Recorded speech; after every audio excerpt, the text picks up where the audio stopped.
இனிமே இங்க நான் தான் ரங்கராய சக்திவேல்னு அந்த டயலாக் வந்ததுக்கு அப்புறமா சோஷியல் மீடியால எல்லா இடத்துலயும் வந்து நான் ஒரு விஷயம் பார்க்குறேன். கமல் சாருக்கு அப்புறம் இவர் தான் அந்த இடத்த பிடிக்க போறாரு. ஸோ கமல் சார் வந்து இவருக்கு அந்த இடத்த வந்து இது பண்ணியிருக்காரு அப்படின்லாம் சொல்றீங்க. நான் வந்து ஒன்னே ஒன்று சொல்லணும்னு ஆசைப்படுறேன். தேவர் மகன் ஒரு படம் இருக்கு.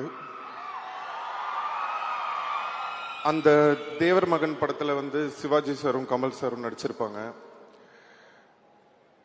அப்போ சிவாஜி சார் கூட கமல் சார் நடிச்சதுனால it doesn't mean Shivaji sir இடத்துல போய் கமல் சார் உட்காந்துக்கிட்டாருன்னு அர்த்தம் கிடையாது. ஃபர்ஸ்ட் அதை நம்ம புரிஞ்சுக்கணும்.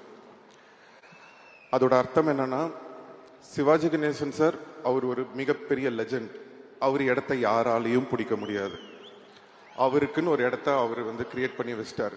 ஆனா அதே மாதிரி கஷ்டப்பட்டு உழைச்சு நடிச்சு நெட்டையா குட்டையா அழகா அசிங்கமா விதமான கேரக்டர் நம்ம யோசிச்சு கூட பார்க்க முடியாத அளவுக்கு அவ்வளோ உழைப்பை போட்டு கஷ்டப்பட்டு தான் அவர் அந்த இடத்துக்கு வந்தாரே தவிர சும்மா அப்படி வந்து அவருக்கு அப்புறம் நான் அவர் உட்காரல.